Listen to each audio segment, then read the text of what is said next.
জলাবদ্ধতার কারণে জয়পুরহাট পৌর এলাকা ও আশেপাশের হাজার বিঘা জমি বছরের প্রায় অর্ধেক সময় অনাবাদি। স্থানীয়রা বলছেন, নদীর সাথে সংযোগ না থাকায় বর্ষার পর এলাকার পানি নামতে পারে না, জলাবদ্ধ হয়ে পড়ে ফসলি জমি। সমস্যার সমাধানে ড্রেন নির্মাণের উদ্যোগের আশ্বাস দিলেও কোনো সময়সীমা বলছে না পৌর কর্তৃপক্ষ।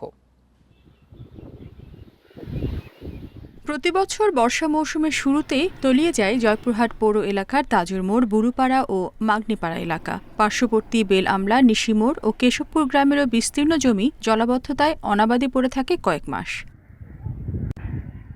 ভুক্তভোগীরা জানান, প্রায় এক যুগ ধরে এলাকায় 5 থেকে 6 মাস জলাবদ্ধতা থাকে। এ সময় জমিতে আমন ধান ও শাকসবজির আবাদ করা যায় না। এলাকাবাসীর দাবি, ছোট যমুনা নদীর সাথে পৌর এলাকার ড্রেন সংযোগ স্থাপন হলেই এই জলাবদ্ধতা দূর করা সম্ভব।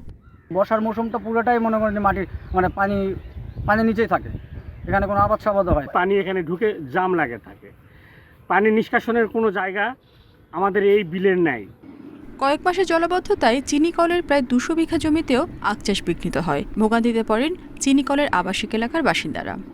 জেলা পৌরসভার সঙ্গে আলাপ করেছি, যে সমস্ত ড্রেনগুলি আছে এগুলোকে পুনর্নির্মাণ, খনন ইত্যাদি কাজের ব্যাপারে আমরা পত্র তাদেরকে দিয়েছি। আর আমাদের নিজস্ব ব্যবস্থাপনা যতটুকু করা সম্ভব এই ড্রেনগুলো পরিষ্কার করা, সেগুলো করে আমরা মোটামুটি এই ঘরের মধ্যে যাতে পানি না ঢোকে এরকম ব্যবস্থা করে রাখছি। জনদুর্ভোগ ও ফসলের ক্ষতি বিবেচনায় পরিকল্পনা প্রণয়ন ও ড্রেন নির্মাণের উদ্যোগ নেওয়ার আশ্বাস জানিয়েছে পৌর কর্তৃপক্ষ। জয়পুরহাট পৌরসভার কিছু কিছু জায়গায় জলাবদ্ধতা পরিলক্ষিত হচ্ছে। আমরা সেই সকল জলাবদ্ধ জায়গাগুলোকে এনলিস্টেড করছি এবং প্রায়োরিটি বেসিসে সেই কাজগুলো আগামী হয়তো 1-2 মাসের মধ্যেই আমরা সেই কাজ হাতে নিব। কৃষি বিভাগ বলছে, এলাকায় দীর্ঘস্থায়ী জলাবদ্ধতার কারণে ফসল হানির আর্থিক মূল্য 7 থেকে 8 কোটি টাকা। Independent news.